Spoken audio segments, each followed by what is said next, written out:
شروع اللہ کے نام سے جو بڑا مہربان نہایت رحم کرنے والا ہے۔ بسم اللہ الرحمن الرحیم۔ یا ودودو کا طاقتور وظیفہ صرف 11 بار پڑھے۔ جس کو بھی اپنے قابو میں کرنا چاہتے ہو اس کو پلا دو یا دم کر دو، چند گھنٹوں میں آپ کا مہمان ہو جائے گا انشاءاللہ۔ محترم ناظرین، اللہ تبارک و تعالیٰ کے ناموں میں سے ایک نام ہے یا ودودو، اور یہ اتنا پر تاثیر اور محبت والا نام ہے کہ جو انسان اس نام کی افادیت کو گہرائی کو سمجھ لے تو وہ کبھی پریشان نہیں ہوگا۔ اس کے چاہنے والے ہمیشہ زیادہ ہوں گے، محبت کرنے والے زیادہ ہوں گے۔ ارشاد باری تعالیٰ ہے یا ایھا الناس اتقوا ربکم الذی خلقکم من نفس واحد وخلق منها زوجها وبث منہما رجالا کثیرا ونساء۔ ترجمہ: اے لوگو، اپنے رب سے ڈرو جس نے تمہیں ایک جان سے پیدا کیا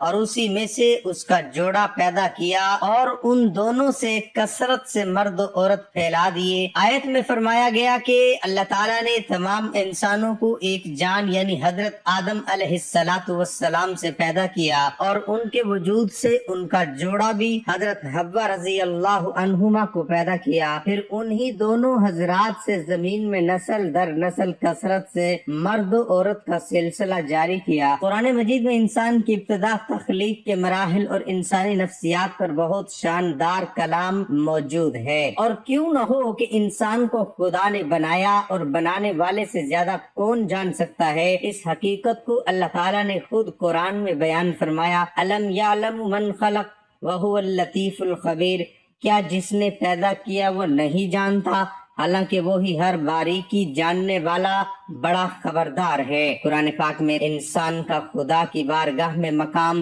اس کی خوبیاں، خامیاں، مثبت و منفی پہلو، طاقت و کمزوری، نیز طاقت کے درست استعمال اور کمزوریوں سے نجات کے طریقے بڑے خوبصورت انداز میں بیان کیے گئے ہیں۔ اللہ تعالیٰ نے انسان کو دیگر مخلوقات سے معزز و مکرم بنایا، چنانچہ قرآن پاک میں فرمایا وَلَقَدْ كَرَمْنَا بَنِي آدَمَ وَحَمَلْنَاهُمْ فِي الْبَرِّ وَالْبَحْرِ وَرَزَقْنَاهُمْ مِنَ الطَّيِّبَاتِ وَفَضَّلْنَاهُمْ عَلَى كَثِيرٍ مِّمَّنْ خَلَقْنَا تَفْضِيلًا۔ ترجمہ: اور بے شک ہم نے اولاد آدم کو عزت دی اور انہی خشکی اور تری میں سوار کیا، اور اس کو ستھری چیزوں سے رزق دیا، اور انہیں اپنی بہت سی مخلوق پر بہت سی برتری دی۔ مراد یہ ہے کہ انسان کو عقل، علم، قوت، گویائی، پاکیزہ صورت، معتدل قد و قامت عطا کیے گئے، جانوروں سے لے کر جہازوں تک کی سواریاں عطا فرمائی، نیز اللہ تعالیٰ نے اس دنیا و آخرت سنوارنے کی تدبیریں سکھائی اور تمام چیزوں پر غلبہ عطا فرمایا، قوت تسخیر بخشی کہ آج انسان زمین اور اس سے نیچے یوں ہی ہواؤں بلکہ چاند تک رسائی اور مریخ تک کی معلومات حاصل کر چکا ہے۔ بحر و بر میں انسان نے اپنی فتوحات کے جھنڈے گاڑ دیے ہیں۔ یہ چند ایک مثالیں ہیں، ورنہ اس کے علاوہ لاکھوں چیزیں اولاد آدم کو عطا فرما کر اللہ تعالیٰ نے اسے عزت و تکریم سے مشرف کیا اور اسے بقیہ مخلوقات سے افضل بنایا، حتیٰ کہ انسانوں میں افضل ترین ہستیاں یعنی انبیاء علیہم السلام تمام فرشتوں سے افضل ہیں، اور نیک مسلمان عام فرشتوں سے افضل ہے۔ باطنی کمالات و فضائل کے ساتھ اللہ تعالیٰ نے انسان کو ظاہری شکل و صورت میں بھی ممتاز بنایا، چنانچہ فرمایا لَقَدْ خَلَقْنَا الْإِنسَانَ فِي أَحْسَنِ تَقْوِيمٍ۔ ترجمہ: بے شک یقیناً ہم نے آدمی کو سب سے اچھی صورت میں پیدا کیا، یعنی ہم نے آدمی کو سب سے اچھی شکل و صورت میں پیدا کیا، اس کے اعضاء میں مناسبت رکھی، اسے جانوروں کی طرح جھکا ہوا نہیں بلکہ سیدھی قامت والا بنایا، اسے جانوروں کی طرح منہ سے پکڑ کر نہیں بلکہ اپنے ہاتھ سے پکڑ کر کھانے والا بنایا، اور اسے علم، فہم، عقل، تمیز اور باتیں کرنے کی صلاحیت سے مزین کیا۔ محترم ناظرین، قرآن ہی سے معلوم ہوتا ہے کہ مقصود کائنات انسان ہے، اور بقیہ کائنات کو خدا نے انسان کے کاموں میں لگایا ہوا ہے، حتیٰ کہ زمین میں جو کچھ پیدا کیا وہ سب انسانوں ہی کی خاطر پیدا کیا گیا۔ چنانچہ سورۃ بقرہ میں بتایا هو الذی خلقکم ما فی الارض جمیعا، وہی ہے جس نے جو کچھ زمین میں ہے سب تمہارے لیے بنایا، یعنی زمین میں جو کچھ دریا، پہاڑ، کانے، کھیتی، سمندر وغیرہ ہیں، سب کچھ اللہ تعالیٰ نے تمہارے دینی و دنیاوی فائدے کے لیے بنایا ہے۔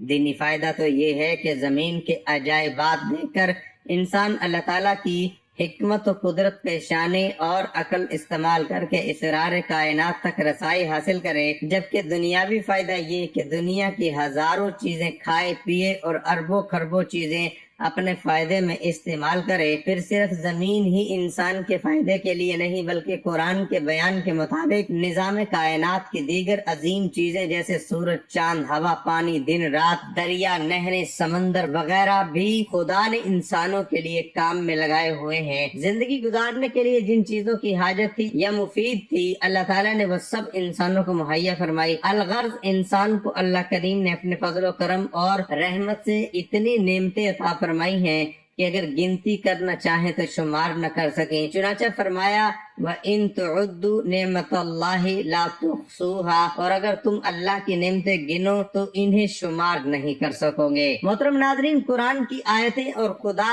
کی عطا کردہ نعمتیں با آواز بلند بتا رہی ہیں کہ خدا کی اس کائنات میں انسان کا مقام و مرتبہ اور حیثیت کتنی عظیم ہے، لہذا صاحب عظمت کو چاہیے کہ عظمتوں والا طریقہ اختیار کرے، اور وہ طریقہ رب عظیم کے حضور بندگی کا ہے۔ ارشاد رب کریم ہے انما المؤمنون اخوۃ، ترجمہ مسلمان بھائی ہیں۔ ہمارے پیارے نبی اکرم صلی اللہ علیہ وآلہ وسلم نے مسلمانوں کو ایک دوسرے سے محبت رکھنے کی نصیحت کی ہے۔ چنانچہ فرمایا والذی نفسی بیدہ لا تدخلوا الجنہ حتی تؤمنوا ولا تؤمنوا حتی تحابوا، یعنی قسم ہے اس ذات کی جس کے قبضے میں میری جان ہے، تم جنت میں اس وقت تک نہیں جاؤ گے جب تک ایمان نہ لے آؤ، تو اور تم کامل مومن نہیں ہو سکتے جب تک کہ تم آپس میں ایک دوسرے سے محبت نہ کرنے لگو۔ محترم ناظرین، انسان کو دوسروں کی طرف سے محبت کے پھول بھی ملتے ہیں جن کی خوشبو سے ان کی زندگی مہک اٹھتی ہے، اور نفرتوں کے کانٹے بھی جن کی وجہ سے اس کا دل چھلنی ہو جاتا ہے۔ گھر ہو یا دفتر یا کوئی ادارہ، خاندان ہو یا کوئی تنظیم، اسکول ہو یا کالج، مدرسہ ہو یا جامع، ہماری سوشل لائف کو محبتیں آباد کرتی ہیں اور نفرتیں برباد۔ انسان کو پسند ہے کہ اس سے محبت کی جائے نہ کہ نفرت، اس لیے نفرتیں مٹانی اور محبتیں بڑھانی چاہیے۔ انسان کا رویہ، لہجہ، ملنے کا انداز، خلوص، دل جوئی، اظہار ہمدردی، خیر خواہی کا جذبہ، دکھ سکھ میں ساتھ دینا اس بات کا اشارہ دیتا ہے کہ اسے ہم سے محبت ہے یا نفرت۔ اگر کوئی مسلمان ہم سے محبت رکھتا ہے تو ان محبتوں کو سلامت رہنے کی دعا مانگنی چاہیے، اور اگر خدا نخواستہ ہم سے کوئی اظہار نفرت کرتا ہے تو ہمیں غور کرنا چاہیے کہ آخر وہ ہم سے نفرت کیوں کرتا ہے۔ محترم ناظرین، جس طرح محبت بلا وجہ نہیں ہوتی، اسی طرح نفرت کا بھی کوئی نہ کوئی سبب ہوتا ہے۔ ان اسباب کو ہم دو طرح سے بیان کر سکتے ہیں۔ ایک اندرونی اسباب جیسے حسد، تکبر، بغض و کینہ کی وجہ سے بھی نفرت ہو سکتی ہے، لیکن اندرونی یا باطنی اسباب کی حتمی شناخت ہمارے لیے ممکن نہیں جب تک وہ شخص خود اس کا اقرار نہ کر لے۔ اگر ہم کسی کو شرعی دلیل کے بغیر حاسد یا متکبر وغیرہ قرار دیں گے تو بدگمانی کے گناہ میں جا پڑیں گے۔ اس لیے اگر محسوس ہو کہ فلاں شخص کسی باطنی سبب سے مجھ سے اظہار نفرت کرتا ہے تو رب کریم کی بارگاہ میں دعا کریں کہ وہ اس نفرت کو محبت میں بدلنے کے اسباب فرمائے۔ دو بیرونی اسباب، ہمارے کسی کمزور اور اخلاقی سے گری ہوئی حرکت کی وجہ سے سامنے والا نفرت میں مبتلا ہو سکتا ہے۔ مثلا غور کر لیجئے کہ کہیں ایسا تو نہیں کہ ہم نے اس پر جھوٹا الزام لگایا ہو، اس سے حقارت والا سلوک کیا ہو، لوگوں کے سامنے اس کی معمولی غلطی پر بہت ذلیل کیا ہو، اس پر جسمانی تشدد کیا ہو، پیٹھ پیچھے اس کی برائیاں کی ہوں جس سے اسے خبر مل گئی ہو، اس کی لا علمی کا مذاق اڑایا ہو، اس کی مدد کی طاقت رکھتے ہوئے بھی ضرورت کی گھڑی میں مدد نہ کی ہو، اس سے قرض لے کر واپس کرنے میں ٹال مٹول کی ہو،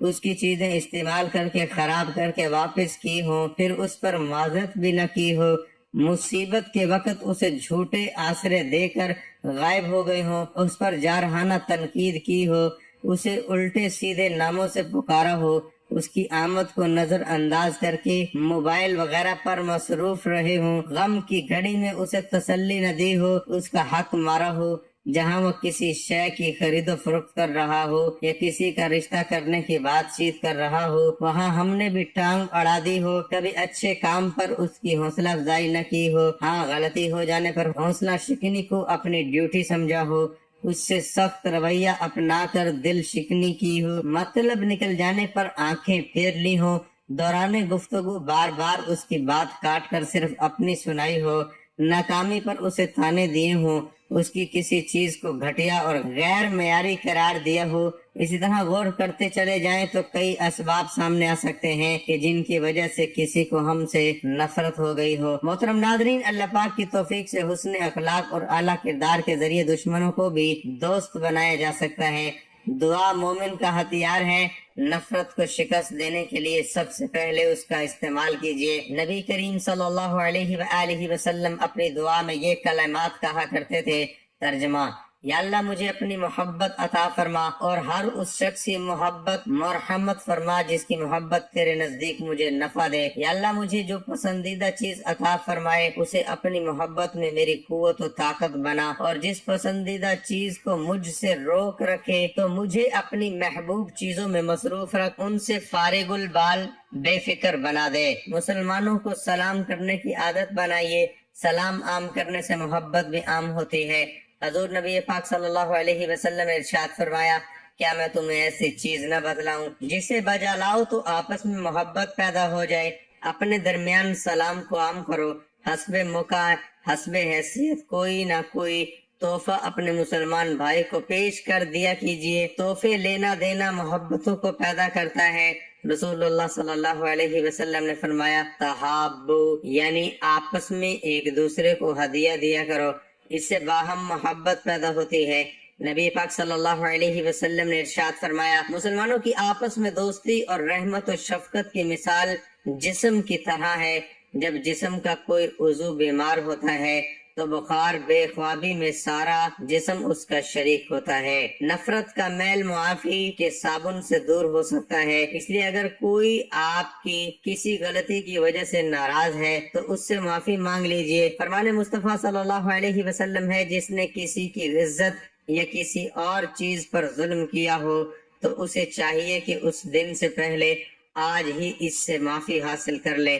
جس دن دینار اور درہم پاس نہیں ہوں گے، اگر ظالم کے پاس نیک اعمال ہوئے تو ظلم کے برابر ان میں لے لیے جائیں گے، اور اگر نیکیاں نہ ہوئی تو ظلم کے برابر مظلوم کے گناہ ظالم پر ڈال دیے جائیں گے۔ ایک ساتھ رہنے والوں میں اونچ نیچ ہو جانا انوکھی بات نہیں، لیکن صلح میں پہل کر کے ہم ہاریں گے نہیں بلکہ دوسرے کا دل جیت لیں گے۔ حضور خاتم النبیین صلی اللہ علیہ وسلم نے ارشاد فرمایا، لا يحل لمسلم ان يهجر اخاه فوق 3 ایام والسابق السابق الى الجنہ، یعنی مسلمان کے لیے جائز نہیں ہے کہ وہ اپنے بھائی سے 3 دن سے زیادہ قطع تعلقی کرے۔ ان میں جو صلح میں پہل کرے گا وہ جنت کی طرف جانے میں بھی سبقت کرے گا۔ دل جیتنے کا ایک نسخہ ہے کہ بڑوں کی عزت و احترام کر دیا جائے اور چھوٹوں پر شفقت کی جائے۔ سرکار مدینہ صلی اللہ علیہ وآلہ وسلم نے ارشاد فرمایا، جس نے ہمارے چھوٹوں پر رحم نہ کیا اور ہمارے بڑوں کی تعظیم نہیں کی وہ ہم میں سے نہیں۔ نرمی انسان کو سجاتی اور سنوارتی اور دوسروں کے دلوں میں محبت پیدا کرتی ہے۔ فرمان مصطفیٰ صلی اللہ علیہ وسلم ہے، جس چیز میں نرمی ہوتی ہے اسے زینت بخشتی یعنی خوبصورت بناتی ہے۔ عاجزی کرنے سے انسان ڈی گریڈ نہیں اپ گریڈ ہوتا ہے۔ حضور اکرم صلی اللہ علیہ وسلم کا فرمان دل نشین ہے، جس کا ترجمہ ہے، اللہ یعنی جو اللہ پاک کے لیے عاجزی اختیار کرتا ہے اللہ پاک اسے بلندی عطا فرماتا ہے۔ عزت دو عزت پاؤ کا نظارہ دیکھنے کے لیے دوسرے مسلمانوں کو عزت و احترام دینا شروع کر دیجئے۔ مشہور ہے، دل میں اترنے کا راستہ پیٹ سے ہو کر گزرتا ہے، پھر مسلمان کو کھانا کھلانا ثواب کا کام بھی ہے۔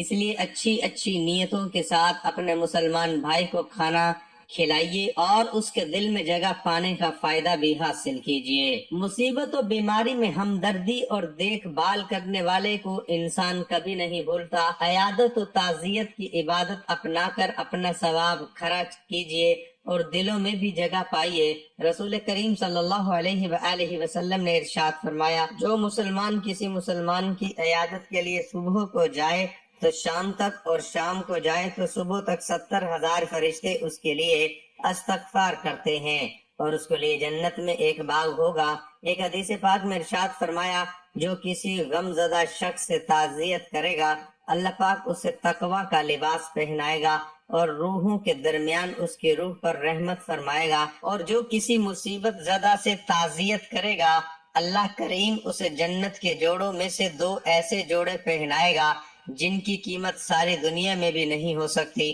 اس کے علاوہ بھی کئی کام اور انداز ایسے ہیں جن سے دوسروں کا دل جیتا جا سکتا ہے۔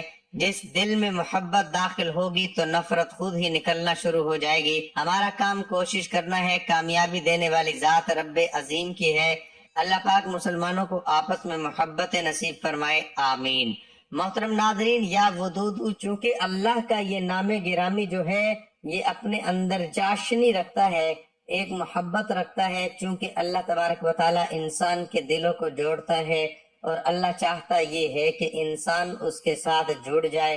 اب دنیا کے اندر بھی اللہ تبارک و تعالی نے مخلوقات کو آپس میں جڑنے کی تلقین فرمائی ہے۔ یا ودودو، جو کثرت سے پڑھتا ہے اس کے قلب کے ساتھ مخلوق کے قلوب جڑنا شروع ہو جاتے ہیں، لوگ اس سے محبت کرنا شروع ہو جاتے ہیں اور لوگوں کا اس کی طرف رغبت ہو جاتی ہے اور لوگ اس کو پسند کرنے لگتے ہیں۔ اس کے نقصان دینے والے، برائی کرنے والے، اس کو جو ہے غلط کہنے والے، اس سے حسد بغض کرنے والے کم ہونا شروع ہو جاتے ہیں۔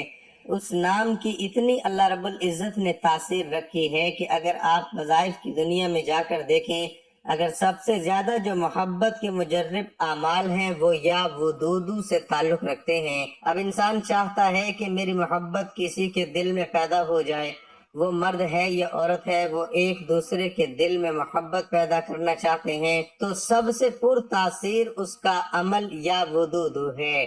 یہ عمل اتنا پر تاثیر ہے کہ اگر آپ اس کو پڑھ کے کسی کی طرف پھونکیں گے تو وہ آپ کی طرف راغب ہو جائے گا۔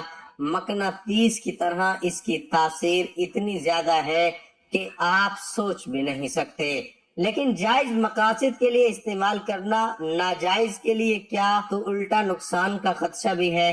یا ودودو اسم کے اندر اللہ نے اتنی تاثیر رکھی ہے، آپ کسی کو کوئی بھی چیز کھلا رہے ہیں، آپ یا ودودو 11 بار پڑھ کے اس پہ پھونک دیں، وہ کھلائیں۔ بہن بھائی ایک دوسرے کو کھلائیں، میاں بیوی کا رشتہ ایک دوسرے کو کھلائیں، آپ دیکھیں گے دلوں سے نفرت نکل جائے گی، محبتیں پیدا ہونا شروع ہو جائیں گی۔ کیونکہ شیطان جنات جو ہے وہ دلوں کے اندر نفرت کا بیج ہے۔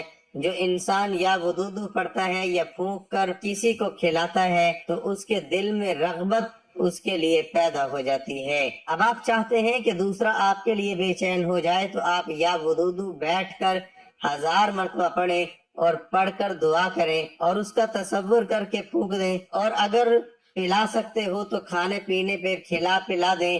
آپ دیکھیں گے چند دنوں میں وہ بے چین ہو جائے گا، وہ آپ کی طرف راغب ہو جائے گا۔ اور اگر حاضر ہیں تو کھلا پلا دیں، اگر بہت دور ہیں تو آپ تصور کر کے پھونک دیں۔ انشاءاللہ اس اسم کے اندر اتنی اللہ نے تاثیر رکھی ہے کہ جب ڈاکو ایک شخص کو قتل کرنے لگے تو اس نے یا ودودو کا آغاز کر کے یا ودودو یا ذل عرش المجید، یا ودودو اس کے ساتھ یہ جملہ اضافہ کر لیں تو آپ تاثیر دیکھیں گے کہ اللہ کا عرش بھی حرکت میں آ جائے گا۔ آپ اگر کسی کو پلانا چاہتے ہیں تو آپ کہیں یا ودودو یا ذل عرش المجید، آپ یہ کہہ کر آپ 1000 مرتبہ پڑھیں یا ودودو یا ذل عرش المجید۔ آپ اس جملے کو 1000 بار پڑھیں، آپ دیکھیں گے وہ شخص، وہ جماعت، وہ فرد آپ کے لیے بے چین ہو جائے گا، اور آپ کا تصور کر کے پھونکے، آپ اسے پلائیں کھلائیں، دعا کریں، انشاءاللہ آپ کی مراد چند دنوں میں پوری ہو جائے گی اور آپ کا مقصود آپ کو مل جائے گا۔ محترم ناظرین، الحمدللہ اللہ پاک کے اسماء حسنہ کے ذریعے جو دعا کی جائے قبول ہوتی ہے۔ حدیث پاک میں ہے، اللہ پاک کے آخری نبی رسول اللہ صلی اللہ علیہ وسلم نے فرمایا، اللہ پاک کے 99 نام ہیں، جس نے ان کے ذریعے دعا مانگی تو اللہ پاک اس کی دعا قبول فرمائے گا۔ ام المؤمنین بی بی عائشہ صدیقہ طیبہ طاہرہ رضی اللہ عنہما فرماتی ہیں، میں نے بارگاہ رسالت میں عرض کیا، یا رسول اللہ صلی اللہ علیہ وسلم، مجھے اللہ پاک کا وہ بابرکت نام سکھا دیجئے کہ جس نام کے ذریعے دعا کی جائے تو اللہ پاک قبول فرماتا ہے۔ ہمارے پیارے نبی صلی اللہ علیہ وسلم نے فرمایا، عائشہ کھڑی ہو جاؤ، وضو کرو، 2 رکعت نماز ادا کرو، پھر دعا مانگنا، میں سنوں گا کہ کیسے دعا کرتی ہو۔ سیدہ عائشہ رضی اللہ تعالی عنہما فرماتی ہیں، میں نے ایسا ہی کیا، یعنی وضو کیا اور 2 رکعت نماز ادا کی، پھر جب دعا کے لیے بیٹھی تو آقا نامدار مکی مدنی تاجدار مدینہ صلی اللہ علیہ وسلم نے اللہ پاک کی بارگاہ میں دعا کی، الہی عائشہ کو درست دعا مانگنے کی توفیق عطا فرما۔ ام المؤمنین بی بی عائشہ رضی اللہ عنہما فرماتی ہیں، میں نے یوں دعا کی، اے اللہ پاک، تیرے اسماء حسنہ جو ہم جانتے ہیں اور جو ہم نہیں جانتے، ہم تیرے ان تمام اسماء حسنہ کے وسیلے سے سوال کرتی ہوں اور تیرے اس اسم اعظم، اسم اکبر کے ذریعے سوال کرتی ہوں جس نام کے ذریعے دعا کی جائے تو قبول فرماتا ہے اور تجھ سے جو سوال کیا جائے تو عطا فرماتا ہے۔ ام المؤمنین سیدہ عائشہ صدیقہ رضی اللہ عنہما کی یہ خوبصورت دعا سن کر اللہ پاک کے پیارے نبی رسول اللہ صلی اللہ علیہ وسلم نے فرمایا، اصبتی، یعنی اے عائشہ تو نے درست دعا مانگی۔ محترم ناظرین، صحابہ رسول حضرت انس بن مالک رضی اللہ عنہ فرماتے ہیں، سلطان دو جہاں رسول ذیشان صلی اللہ علیہ وسلم کے ایک صحابی رضی اللہ عنہ بہت متقی اور پرہیزگار تھے۔ وہ تجارت کیا کرتے تھے اور اپنے مال خرید و فروخت کے لیے ایک ملک سے دوسرے ملک، ایک شہر سے دوسرے شہر لے جایا کرتے تھے۔ ایک مرتبہ وہ سامان تجارت لے کر سفر پر روانہ ہوئے۔ جب ایک جنگل میں پہنچے تو اچانک لوہے کی زرہ پہنے اور اسلحہ تلوار وغیرہ اٹھائے ہوئے ایک ڈاکو سامنے آیا اور اس نے آپ رضی اللہ عنہ کو روک کر کہا، اپنا سارا مال میرے حوالے کر دو اور قتل ہونے کے لیے تیار ہو جاؤ۔ یہ سن کر صحابی رضی اللہ عنہ نے فرمایا، تمہیں مال چاہیے، میرا سارا مال لے لو اور مجھے جانے دو، مجھے قتل کرنے سے تمہیں کیا فائدہ ہوگا؟ ڈاکو بولا، میں تمہارا مال تو لوں گا ہی مگر تمہیں قتل بھی ضرور کروں گا۔ اتنا کہنے کے بعد جب وہ ڈاکو حملہ کرنے کے لیے آگے بڑھا تو صحابی رسول رضی اللہ عنہ نے کہا، اگر تم میرے قتل کا ارادہ کر ہی چکے ہو تو مجھے تھوڑی مہلت دو تاکہ میں اپنے رب کریم کی بارگاہ میں سجدہ کر لوں۔ ڈاکو بولا، جو کرنا ہے جلدی کرو، میں تمہیں قتل ضرور کروں گا۔ اب صحابی رسول رضی اللہ عنہ نے وضو کیا، 4 رکعت نماز پڑھی، پھر سجدے کی حالت میں اللہ کی بارگاہ میں یوں دعا کی، یا ودود یا ذل عرش المجید یا فعال لما یرید، اسألک بعزک الذی لا یرام وملک الذی لا یزام بنورک الذی ملأ ارکان عرشک ان تکفینی شرا ھذا اللص یا مغیث اغثنی یا مغیث اغثنی یا مغیث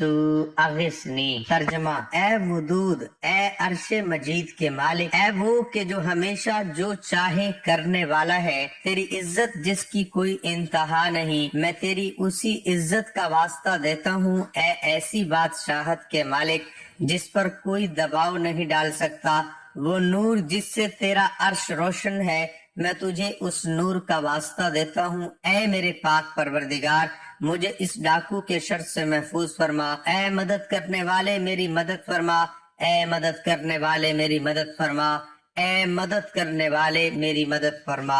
صحابی رسول رضی اللہ عنہ نے بڑی عاجزی و انکساری کے ساتھ گڑ گڑا کر 3 مرتبہ اسی طرح دعا کی۔ ابھی آپ دعا سے فارغ بھی نہ ہوئے تھے کہ اچانک ایک صاحب گھوڑے پر سوار ہاتھ میں نیزہ لیے ظاہر ہوئے اور ایک ہی وار میں ڈاکو کا کام تمام کر دیا۔ پھر وہ گھوڑے سوار صحابی رسول رضی اللہ عنہ کے پاس آیا۔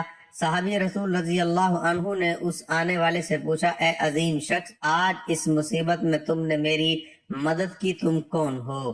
سوار نے کہا میں اللہ پاک کے فرشتوں میں سے ایک فرشتہ ہوں اور چوتھے آسمان سے آپ کی مدد کے لیے آیا ہوں۔ جنتی صحابی حضرت انس بن مالک رضی اللہ عنہ فرماتے ہیں جو شخص وضو کرے اور 4 رکعت نماز پڑھ کر انہی کلمات کے ذریعے دعا کرے جن کلمات سے ان صحابی رضی اللہ عنہ نے دعا مانگی تو اس کی دعا قبول کی جاتی ہے۔ اے عاشقان رسول، صحابہ کرام علیہم رضوان کی بلند شان و عظمت دیکھیے کہ ان صحابہ رضی اللہ عنہ نے اسماء حسنہ کے ذریعے دعا کی تو چوتھے آسمان کا فرشتہ ان کی مدد کے لیے آ گیا۔ سبحان اللہ، سبحان اللہ۔ پیارے بھائیوں اور بہنوں، ہمیں بھی یہ عادت بنا لینی چاہیے کہ جب بھی کوئی مشکل ہو، پریشانی ہو، تنگ دستی ہو، بیماری ہو، قرض داری ہو تو اللہ پاک کی بارگاہ میں حاضر ہو جائیں، اس کے پیارے پیارے اسماء حسنہ کے ذریعے دعا مانگے، انشاءاللہ الکریم اللہ پاک ہماری دلی مرادوں پر نظر کرم فرمائے گا۔ یہ ہر اس مرد عورت کو اجازت ہے جو جائز مقصد کے لیے استعمال کریں، کیونکہ اس کی تاثیر بہت زیادہ ہے اور الحمدللہ ہمیں بڑے کٹھن مراحل سے گزر کر اس کی اجازت ملی ہے۔ آپ سب کو اجازت ہے جو ہمارے سننے والے اور دیکھنے والے ہیں، لیکن جائز مقاصد کے لیے استعمال کریں۔